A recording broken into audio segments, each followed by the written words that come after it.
I will wait on the Lord. Now, a lot of times what we do, we'll get into the habit of doing this. Lord, I want this and I want it now.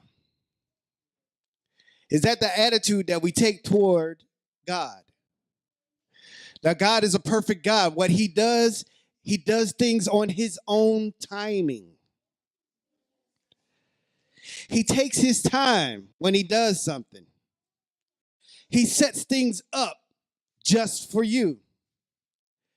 And a lot of us don't have the loyalty or the commitment to see the things through. We want to come to church to play a game or to get some candy. We're good with that. If that's all I did, we would have been, man, church is the funnest place on earth. It's better than Disneyland. I'm always going to church. What y'all learn? Oh, I didn't learn nothing. I just played a game, man. You know what I'm saying? And we miss it.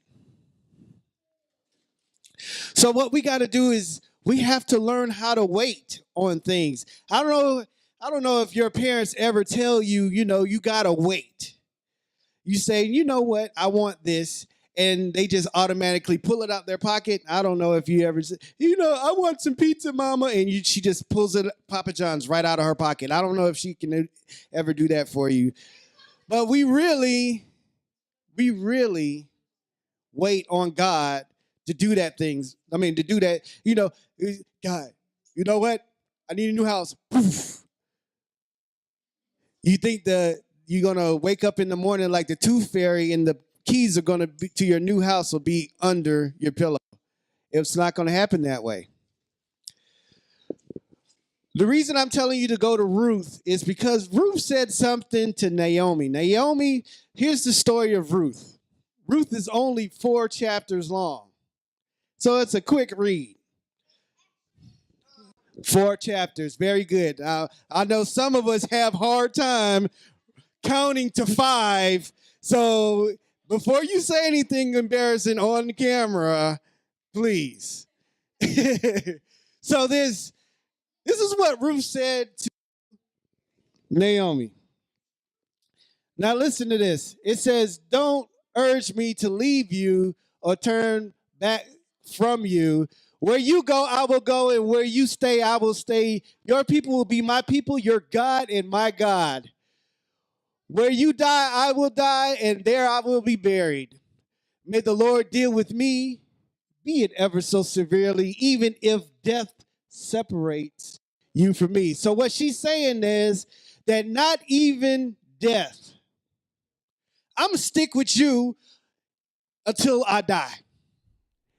If she did not stay with Naomi, if she went back home, Jesus would have had to come some other way. King David would have had been born some other way.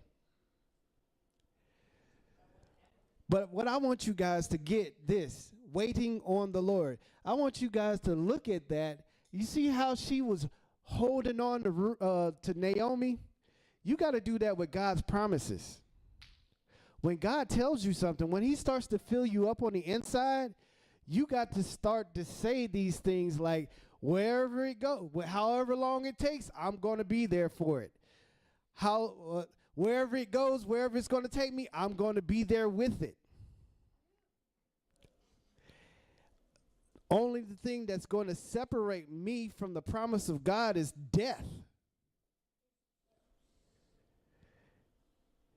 And look at the good that comes out of it. Was it easy for Ruth? Ruth had to work.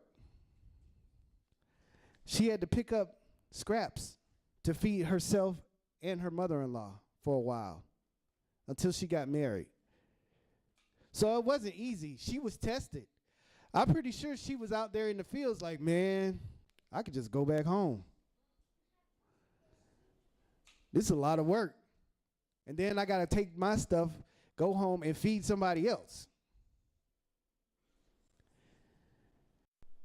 But if you take that wrong attitude, you probably will go home. You probably will abandon those promises that God has for you on the inside of you. And you don't want that.